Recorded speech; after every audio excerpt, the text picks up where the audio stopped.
السلام علیکم دوستو، ایم کے رپورٹ میں خوش آمدید۔ آج کی ویڈیو شروع کرتے ہیں جو کہ مولانا تقی عثمانی کی آپ کو کانفرنس سنواتے ہیں، اور یہ ویڈیو آخر تک ضرور دیکھیں۔ شکریہ۔ پاکستان ہی ان کی خدمات کو قدر کی نگاہ سے دیکھتی ہے۔ یہ مدارس پاکستان کے قانون کے تحت قائم ہوئے ہیں اور قانون کے دائرے میں مصروف عمل ہیں۔ اس طرح کا لب و لہجہ کسی بھی صورت میں قابل قبول نہیں ہے۔ اس سے ملک بھر میں قائم دینی مدارس و جامعات کے سربراہان، اساتذہ کرام، طلباء و طالبات، معاونین اور کروڑوں دیندار طبقات کے جذبات مجروح ہوئے ہیں۔ ہم چیف آف آرمی اسٹاف جناب جنرل سید عاصم منیر سے مطالبہ کرتے ہیں کہ وہ اپنے ادارے کے ذمہ داران کو ہدایت جاری کریں کہ وہ دینی مدارس و جامعات کے سربراہان، اساتذہ اور طلباء و طالبات کو مجرم یا ملزم یا مشتبہ سمجھ کر بات نہ کریں۔ عوام میں آ کر دیکھیں کہ ان لوگوں کی عزت کیا ہے۔ نمبر 2، دینی مدارس و جامعات کے سربراہان نے ملکی تحفظ، سلامتی اور مفاد کو ہمیشہ مقدم رکھا ہے اور کبھی بھی ملکی استحکام اور سلامتی کے خلاف کوئی کام نہیں کیا۔ ہر مشکل مرحلے پر مسلح افواج کی حمایت کی اور ہمیشہ دہشت گردی اور فساد کی مخالفت کی اور اس کے نتائج بھی بھگتے۔ اکابر علماء و مشائخ اس مشن میں شہید ہوئے۔ جب پیغام پاکستان مرتب کیا گیا تو انہی علماء نے خودکش حملوں اور دہشت گردی کے خلاف کسی صلح و ستائش کی خواہش کے بغیر محض ملک و ملت کی خاطر فتوے جاری کیے۔ تب یہ اہل مدارس ذمہ دار بھی تھے، محب وطن بھی تھے، معلوم بھی تھے اور ان اداروں کے ذمہ داران ان کی خدمت میں حاضری دیا کرتے تھے۔ نمبر 4، دینی مدارس و جامعات پاکستان میں خواندگی کو فروغ دیتے ہیں، پسماندہ علاقوں سے بچوں کو لا کر محب وطن بناتے ہیں، علم سے آراستہ کرتے ہیں اور ملک کا صحت مند شہری بناتے ہیں، ورنہ یہی نوجوان ملک کے مقابل آمادہ پیکار گروہوں کے ہاتھ چڑھتے اور ملک کے خلاف استعمال ہوتے۔ آج ان اداروں کی خدمات کی قدر کرنے کے بجائے انہیں شک کی نگاہ سے دیکھا جا رہا ہے۔ نمبر 5، دینی مدارس و جامعات کے ذمہ داران نے سیاسی انتشار اور محاذ آرائی سے فائدہ اٹھانے کا کبھی سوچا بھی نہیں ہے۔ ہمیشہ ملک کی خیرخواہی کی ہے، مسلح افواج اور ملک کی سلامتی کے لیے دعاگو رہے ہیں۔ نمبر 6، اتحاد تنظیمات مدارس پاکستان کی قیادت نے ہمیشہ مزاحمت کے بجائے مذاکرات اور مکالمے کو ترجیح دی ہے۔ ہماری تاریخ اس کی شاہد عدل ہے۔ لیکن ذمہ دار قوتوں نے طے شدہ معاملات کو ہمیشہ قانونی شکل دینے کے بجائے اس میں رکاوٹیں ڈالی ہیں۔ وقت آ گیا ہے کہ اس روش کو ترک کر کے سنجیدگی سے مسائل کو حل کیا جائے اور ماتحت افسران کے بجائے وہ سربراہان جن کے پاس فیصلہ کرنے، اسے قانونی شکل دینے اور نافذ کرنے کا اختیار ہے، وہ دینی مدارس کے بارے میں سرسری اور غیر ذمہ دارانہ بیانات جاری کرنے والوں کو روکیں اور مدارس کے مسئلے پر سنجیدگی کا مظاہرہ کریں۔ نمبر 7، مفاہمت کی حکمت عملی اختیار کرنے کے بجائے دینی مدارس و جامعات کو مزاحمت کے راستے پر ڈالنے کی دانستہ یا نادانستہ کوشش کی جا رہی ہے۔ ہم متنبع کرنا چاہتے ہیں کہ موجودہ طرز عمل سے ان عناصر کو تقویت نہ پہنچائی جائے جو مفاہمت کے بجائے مدارس کو مزاحمت پر مجبور کریں۔ ملک ملت کا فائدہ اسی میں ہے کہ معقولیت اور شائستگی کا راستہ اختیار کیا جائے۔ نمبر 8، با اختیار اداروں کی یہ حکمت عملی ہماری سمجھ سے بالا ہے کہ ایک طرف مالی معاملات میں شفافیت کا مطالبہ کیا جاتا ہے اور دوسری طرف دینی مدارس و جامعات کے بینک اکاؤنٹس کو منجمد کر دیا جاتا ہے اور شیڈولڈ بینکوں میں اکاؤنٹ کھولنے اور انہیں آپریٹ کرنے کو ناممکن بنایا جا رہا ہے۔ یہ عملی تضاد ناقابل فہم ہے۔ نمبر 9، ہمارے تجربات نے بتایا ہے کہ اس وقت حقیقی اقتدار و اختیار ریاست کے پاس ہے، اس لیے بہتر ہوگا کہ چیف آف آرمی اسٹاف خود براہ راست اس مسئلے کا سنجیدگی سے جائزہ لیں اور اس کے دوررس نتائج کو مد نظر رکھتے ہوئے مدارس کے ساتھ ریاستی اداروں کا رویہ درست کریں اور اس معاملے میں کسی بیرونی دباؤ کی پرواہ نہ کریں۔ نمبر 10، اتحاد تنظیمات مدارس پاکستان کی قیادت نے فیصلہ کیا ہے کہ دینی مدارس و جامعات کی حریت فکر و عمل پر کوئی سمجھوتہ نہیں کیا جائے گا۔ ہر قیمت پر دینی مدارس و جامعات کی حریت فکر و عمل کا تحفظ کیا جائے گا۔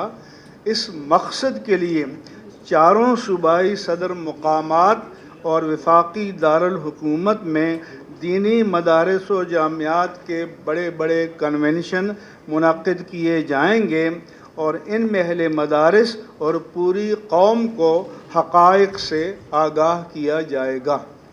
نمبر 11، پاکستان کے دینی مدارس و جامعات میں دیگر ممالک سے طلباء و طالبات دینی تعلیم حاصل کرنے آتے تھے اور واپس جا کر اپنے اپنے ممالک میں پاکستان کے غیر سرکاری سفیر کا کردار ادا کرتے تھے۔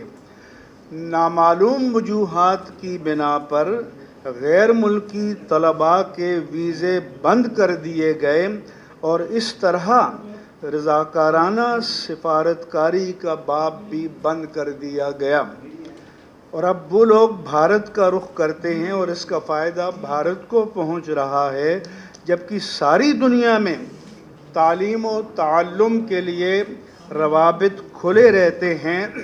خود ہمارے ملک کے طلباء مختلف شعبوں میں اعلیٰ تعلیم کے لیے دنیا بھر کے ممالک میں جاتے ہیں، اور ایسے عالم میں کہ ہم ایک ڈالر کے محتاج ہیں، زر مبادلہ باہر جا رہا ہے، جبکہ دینی مدارس و جامعات میں تعلیم حاصل کرنے والے طلباء و طالبات اپنے ممالک سے زر مبادلہ پاکستان لا رہے تھے۔ خود ہماری یونیورسٹیوں میں بھی بیرونی ممالک کے طلباء زیر تعلیم ہیں۔ نمبر 12، ہم ایک بار پھر حقیقی با اختیار اور ارباب اقتدار کو پیغام دینا چاہتے ہیں۔ ملک و ملت کا مفاد اس میں ہے کہ دینی مدارس و جامعات کو حریف سمجھنے کے بجائے حلیف سمجھا جائے، پراپیگنڈے اور بدگمانیوں پر قائم کردہ تاثر کو ذہنوں سے نکالا جائے اور حسن ظن اور اخلاص کے ساتھ مسائل کو سلجھایا جائے۔ اتحاد تنظیمات مدارس کا پہلا صوبائی کنونشن 28 اگست 2024 بروز بدھ صبح 9 بجے کراچی میں منعقد ہوگا۔ اتحاد تنظیمات مدارس پاکستان کی رکن تنظیمیں حسب ذیل ہیں: وفاق المدارس العربیہ پاکستان، تنظیم المدارس اہل سنت پاکستان، وفاق المدارس شیعہ پاکستان، وفاق المدارس سلفیہ پاکستان اور رابطۃ المدارس الاسلامیہ پاکستان۔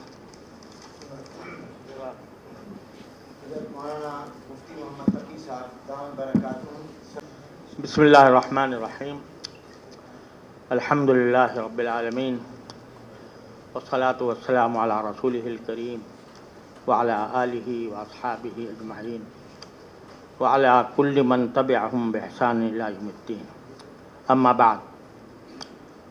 حضرت مولانا مفتی منیب الرحمن صاحب دامت برکاتہم العالیہ نے آج کے اجلاس میں جو اعلامیہ مرتب کیا گیا باتفاق رائے، اس میں مسلمانوں کے تمام مکاتب فکر کے علماء اور دینی مدارس کے سربراہان شریک ہوئے، اور الحمدللہ اس وقت بھی آپ کے سامنے موجود ہیں۔ اور اصل بات یہ ہے کہ دینی مدارس کے بارے میں جو ملحدین اور سیکولر قسم کے لوگ ہیں وہ تو منفی پروپیگنڈا کرتے ہی رہتے ہیں، لیکن افسوس ہے کہ ہماری ریاست کے ذمہ دار ادارے، عسکری اداروں کے اندر بھی بڑی زبردست غلط فہمیاں پائی جاتی ہیں، اور ان کا اظہار پچھلے دنوں آئی ایس پی آر کے سربراہ صاحب نے کیا، جو آپ حضرات کو معلوم ہے۔ سب سے اہم بات یہ ہے کہ وہ شکایت کرتے ہیں کہ 50% مدارس کا کچھ پتہ نہیں ہے کہ کون چلا رہا ہے۔ یہ شکایت ان حضرات کی طرف سے آ رہی ہے جو زمین کے اندر چھپی ہوئی سرنگوں کا بھی پتہ لگا لیتے ہیں، اور ان کا ہوا میں اڑتے ہوئے پرندوں کے پر گن لیتے ہیں، لیکن ان کو یہ معلوم نہیں کہ 50% کے مدارس کون چلا رہا ہے۔ در حقیقت ان کا ایک طرح سے الزام یہ ہے کہ مدارس کسی قانون کے تحت رجسٹر نہیں ہے۔ اس کی میں حقیقت آپ کے سامنے بیان کرنا چاہتا ہوں۔ سارے مدارس دینیہ جب سے قائم ہونا شروع ہوئے ہیں وہ سوسائٹیز ایکٹ کے تحت درج ہوتے تھے، رجسٹر ہوتے تھے، ہوتے چلے آ رہے تھے، اور اس میں کوئی تشویش نہیں تھی، کوئی پریشانی نہیں تھی، تمام مدارس اس کے تحت رجسٹر ہوتے تھے۔ ایک زمانے میں حکومت کی طرف سے دینی مدارس کی رجسٹریشن بند کرنے کا اعلان ہوا، اور اس کے نتیجے میں اس قانون کے تحت رجسٹر کرنا بند کر دیا گیا۔ ہزار کوششیں کی جا رہی ہیں کہ کسی طرح رجسٹریشن ہو، لیکن پابندی ہماری طرف سے نہیں ہے، ہمارا مطالبہ ہے کہ رجسٹر کیا جائے، لیکن ہمیں پروپیگنڈا یہ کیا جا رہا ہے کہ یہ مدارس رجسٹر نہیں ہے۔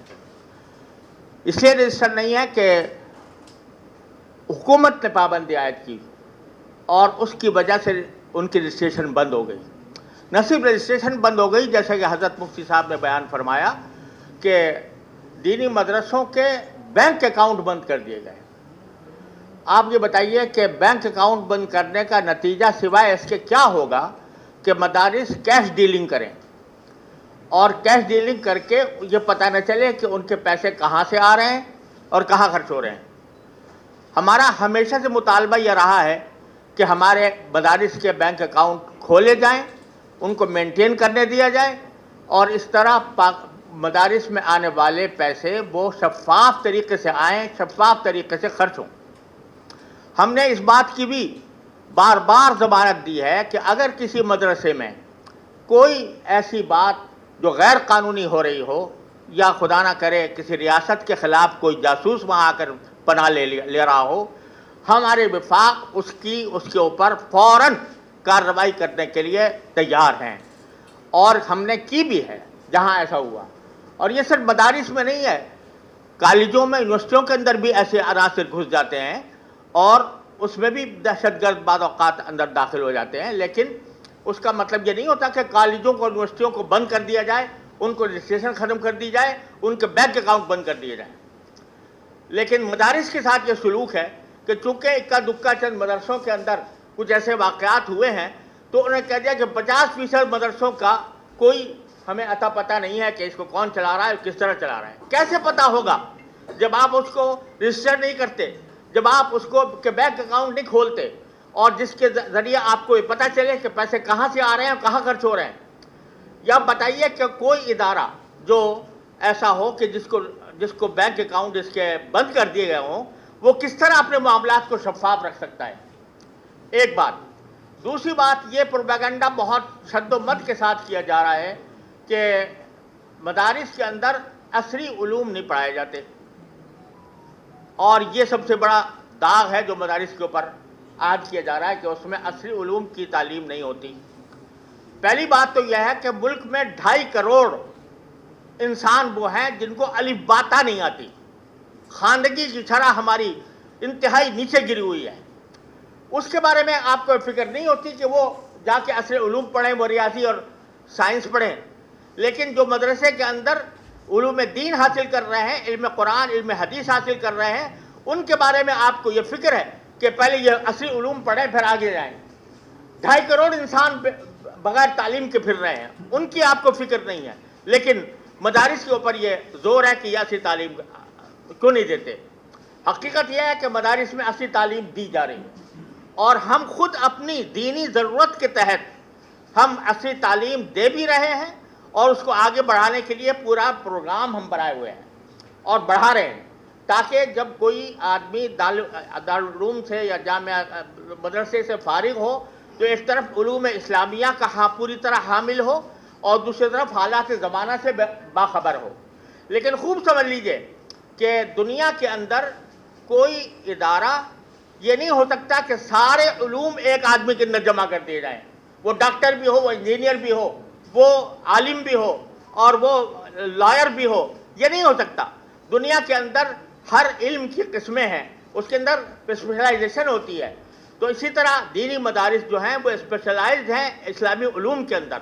آپ دیکھیں کہ کوئی کالج, کوئی مدرسہ, کوئی اسکول, کوئی یونیورسٹی حافظ پیدا کر رہی ہے, حافظ قرآن.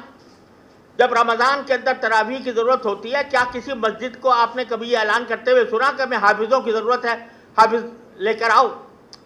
یہ سارے حفاظ جو پورے پاکستان کے اندر تراویح پڑھاتے ہیں, یہ کہاں سے پیدا ہو رہے ہیں؟ کسی کالج سے, کسی مدرسے سے, کسی یونیورسٹی سے؟ یہ مدارس سے پیدا ہو رہے ہیں. آپ یہ جانیے کہ اگر کوئی شخص کسی کو معلوم کرنا ہو کہ کوئی مسئلہ نکاح کا, طلاق کا, بیع و شراء کا جائز ہے, حلال ہے, حرام ہے, اس کو بتانے کے لیے کوئی انتظام کسی کالج میں, کسی یونیورسٹی میں ہے؟ لیکن کسی کالج, کسی یونیورسٹی, کسی اسکول میں انتظام نہیں ہے. لیکن دینی مدارس ہیں جو واحد یہ خدمت انجام دے رہے ہیں. ایسے علماء تیار کر رہے ہیں جو وقت پر لوگوں کو شریعت کا حکم سے آگاہ کر سکیں, اور لوگوں کو بتا سکیں کہ شریعت کا حکم کیا ہے. یہ خدمت انجام دے. یہ اس کے لیے اسپیشلائز ہیں.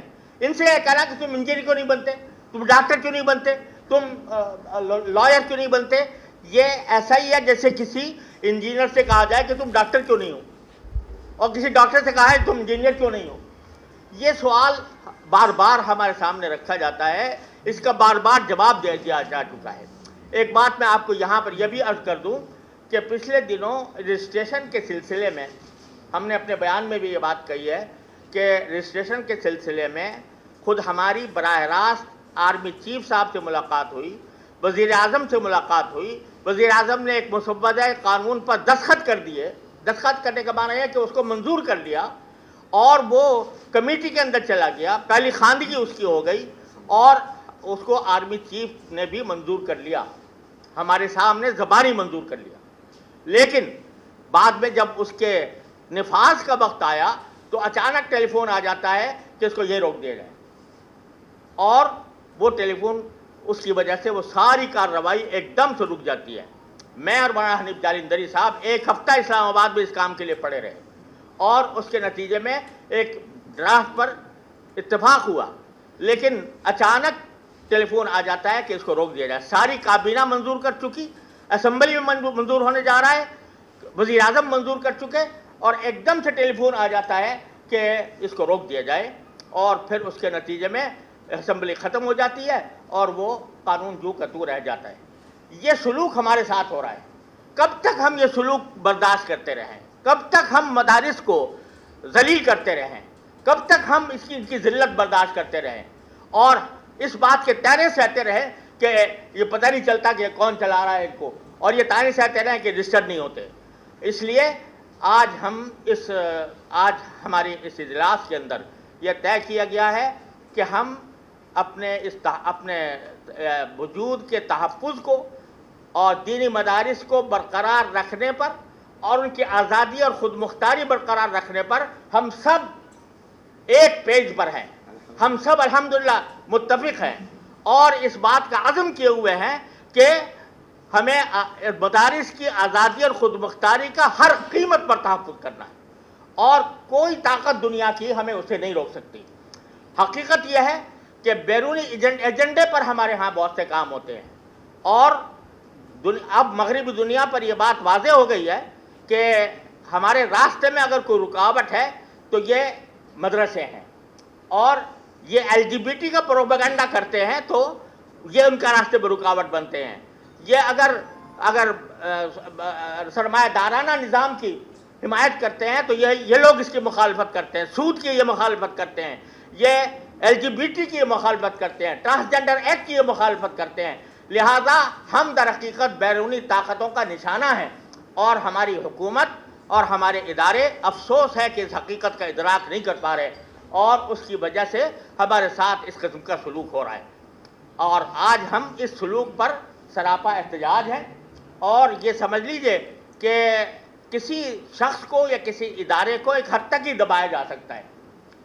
ایک حد ایسی آتی ہے کہ جس کے بعد وہ دبنا قبول نہیں کرتا اور مجھے ایسا لگتا ہے کہ مجھے ڈر لگتا ہے کہ کہیں وہ ان حکومت کے اور فوج کی طرف سے ان اقدامات کے نتیجے میں وہ حد نہ آ جائے. بس یہ گزارش آپ حضرات کو کرنی تھی کہ یہ پیغام ہمارا ساری دنیا میں پہنچا, حکومت تک پہنچا. دیکھیے ہم یہ آپ کے سامنے مختلف لوگ بیٹھے ہوئے ہیں, جو کوئی سوال کرے پہلے پوچھ لے کس سے سوال کرو. آپ سے سوال ہے جی. اس سے پہلے بھی کئی دفعہ یہ چیز سامنے آئی ہے جو مدارس جو ہے ان کے اوپر پابندی کی باتیں کی ہوئی ہیں, جو مدارس کو بدنام کرنے کے لیے طرح طرح کی باتیں جو وہ سامنے آئی. اسی آج کی آپ جس ڈی آئی ایس پی آج کا بیان لے کر سامنے ہے, ان کی طرف سے بھی اسی طرح مدارس کے حوالے سے کہا گیا ہے اور آپ لوگوں نے اسی طرح پریس کانفرنس کرتے ہیں. آپ پر حلیف بھائی اور مفتی صاحب بھی کرتے رہتے ہیں, لیکن اس کے باوجود دو چار دن یہ ہوتی ہے شوق شرابہ تو اس کے بعد چپ ہو کے بیٹھ جاتے ہیں. کوئی حل نہیں آج تک نکالا گیا کہ کیا مدارس کے خلاف اس طرح کی زبان جو بولی جا رہی ہے اس کو کس طرح سے بند کیا جائے. دیکھیے ہم نے جہاں تک جتنے طریقے مذاکرات کے ذریعے, بات چیت کے ذریعے, مفاہمت کے ذریعے بات سمجھانے کے جتنے طریقے ہو سکتے ہیں وہ ہم نے الحمدللہ کوئی کسر ان میں نہیں چھوڑی. وزیر اعظم سے, کابینہ سے, آرمی چیف سے, فوج کے بڑے نمائندوں سے اور چھوٹے نمائندوں سے ہم نے اپنا نقطہ نظر کھل کر بیان کیا ہے, اپنی شکایتیں واضح کی ہیں اور اپنے دلائل دیے ہیں. دلائل کے میدان میں ان کی طرف سے کوئی جواب نہیں آتا, کسی ہماری دلیل کا ان کے پاس کوئی جواب نہیں ہوتا. بس اس کو لٹکانے کی بات کی جاتی ہے کہ اچھا ٹھیک ہے دیکھیں گے, ہو جائے گا. بعض اوقات یہ بات زبان استعمال کی جاتی ہے کہ بعض اوقات یہ کہتی ہے بھائی ٹھیک ہے آج نہیں تو کل ہو جائے گا. اس طریقے سے اس کو لٹکایا جاتا رہا ہے. اور میں جو آپ کو واقعہ سنایا کہ ہم نے براہ راست ڈی جی سی سے, آرمی چیف سے, ان سب سے ملاقاتیں کی. پہلے وزیر اعظم سے ہو چکی تھی, طے ہو چکی تھی سب بات, لیکن ہم سے کہا جاتا ہے کہ ہو گیا اور پھر بعد میں چلتا ہے کہ نہیں ہوتا. تو ہم کیا کریں؟ ہمارے پاس کیا, آپ بتائیے کیا چارہ کار ہے ہمارے پاس. اسی جان کی آڑ میں اگر دوبارہ نہیں آپریشن شروع ہوتا ہے مدارس کے, کیا راہ عمل کیا ہوگا؟ دیکھیے آپریشن بھی کرنا کوئی آسان کام نہیں ہے.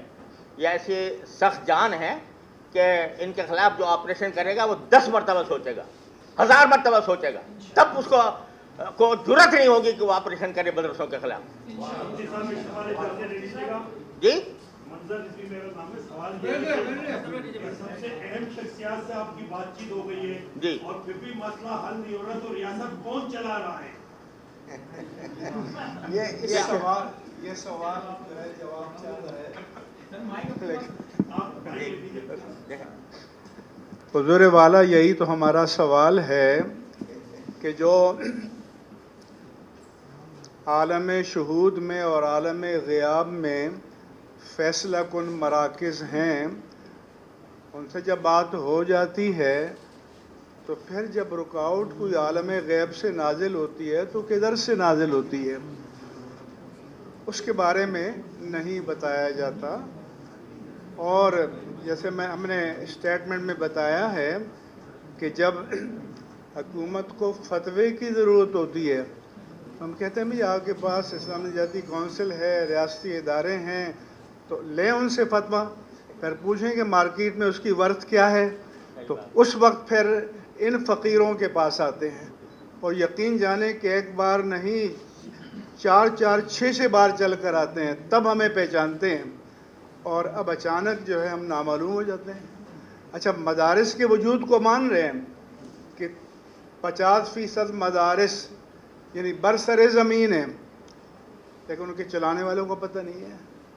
تو اس لیے پورے پاکستان کے مدارس کو چلانے والوں کے نمائندے یہاں بیٹھے ہوئے ہیں، تو اگر کسی کو کسی مدرسے کے پتہ نہیں ہے تو پھر رابطہ کر لیں، بتا دیا جائے گا۔ جو سوال آپ نے کیا ہے یہ پوری قوم کا سوال ہے، یہی سوال ہمارا بھی ہے۔ جب ہمارے بارے میں یہ کہا گیا کہ 50% مدارس کا پتہ نہیں کون چلا رہا ہے، تو فوراً میرے ذہن میں جو بات آئی وہ یہ کہ یہاں یہ بھی بتا دیں کہ ملک کون چلا رہا ہے، وہ بھی پتہ ہے یا نہیں پتہ؟ عثمانی صاحب، میرا سوال آپ سے یہ ہے کہ آپ نے جیسے فرمایا کہ آپ کی متعدد بار تمام حکام سے ملاقات ہوئی، حکام سے بھی رابطہ آپ کا ہوا، آپ کی سنوائی کہیں نہیں ہو رہی، آپ سے بات کی جاتی ہے، اس پر علامت نہیں ہوتا۔ دوسری جانب اگر آپریشن کی صورتحال بنتی ہے تو کیا تصادم کی طرف صورتحال نہیں چلی جائے گی؟ دیکھیے، ہم تصادم چاہتے نہیں ہیں، ہم آخر وقت تک اس بات کی کوشش کرتے رہیں گے، کرتے رہے ہیں اور کرتے رہیں گے کہ تصادم کی نوبت نہ آئے۔ لیکن جب کسی کو اتنا دبایا جائے کہ اس کے پاس کوئی راستہ نہ رہے، تو ہمارے پاس ایک سودا کا شعر ہے، پتہ نہیں آپ نے سنا ہے کہ نہیں، کہ بازی اگر نہ جیت سکا سر تو کھو سکا، تو وہ ہم اس پر مجبور ہو سکتے ہیں، کیا کریں؟ اگر کوئی ہماری شرمائی نہیں ہوتی تو پھر ہم نہیں چاہتے کہ تصادم ہو، لیکن اگر ہمیں مجبور کیا گیا اور دیوار سے لگایا گیا تو پھر اس کے سوا ہمارے پاس کوئی چارہ نہیں ہوگا کہ ہم بھی اپنا سر کھونے کے لیے میدان میں آ جائیں۔ حدیث پاک میں ہے وَلَا تَتَمَنُّوا لِقَاءَ الْعَدُوِّ فَإِذَا لَقِيتُمْ فَاثْبُتُوا، کہ اپنے مخالف سے تصادم کی، ٹکراؤ کی تمنا نہ کرو، جیسا یہ ہمارا آپشن نہیں ہے، لیکن اللہ کے رسول نے فرمایا کہ فَإِذَا لَقِيتُمْ، جب تمہارا سامنا ہو جائے تو فَاثْبُتُوا، پھر ثابت قدم رہو۔ اچھا مفتی صاحب، میرا سوال یہ ہے، آپ نے بیرونی طاقتوں کی بات کی ہے کہ بیرونی طاقتیں نہیں چاہتی یہ سب کچھ، تو کیا جنہوں نے پریس کانفرنس کی ہے ESPR نے، تو کیا وہ کسی کے ایجنڈے میں انہوں نے یہ سب کچھ کیا ہے؟ آپ کیا سمجھتے ہیں؟ دیکھیں، ہم قیاسات اور گمانوں پر بات نہیں کرتے، لیکن جو طرز عمل نظر آ رہا ہے ہمیں، اور جو ہمارے پاس ان ملاقاتوں کے دوران جو صورتحال ہم نے دیکھی ہے، وہ ہم پوری آپ کے سامنے بیان بھی نہیں کر سکتے۔ اس پوری صورتحال کے نتیجے میں ہم اس نتیجے پر پہنچے ہیں کہ در حقیقت یہ کسی بیرونی دباؤ کا نتیجہ ہے، جس کی وجہ سے ہماری معقول باتیں، بار بار کی ہوئی باتیں، بار بار کے مذاکرات وہ کامیاب نہیں ہو رہے، اور کسی مرحلے پر جا کر اچانک کوئی رکاوٹ آ جاتی ہے۔ یہ حالات اس بات پر دلالت کر رہے ہیں کہ کوئی بیرونی دباؤ ہے جس کی وجہ سے ہمارے ساتھ یہ سلوک ہو رہا ہے۔ اچھا مفتی صاحب، یہ آپ کے سوال ہے، آپ نے جو ہے وہ یہ حوالے کی بہت بڑی ایک تشویشناک بات کہ دینی مدارس میں اس طریقے کی بات ہو رہی ہے، ملک کے حالات بھی آپ نے جان رہے ہیں، معیشت کے بھی، لوگ آڈر کے بھی، اور آپ بھی ایک بڑی سوچ رکھتے ہیں، تو ان حالات میں کو کہاں دیکھیں؟ دیکھیے، ہم سیاسی لوگ نہیں ہیں، ہم جو ہے تعلیم، اور اس وقت ہم تعلیم اور مدارس کے موضوع پر بیٹھے ہیں۔ جو سیاست کا جو سلسلہ گرم ہے اور جس طرح ملک جس طرف جا رہا ہے، اس کے لیے ہمیں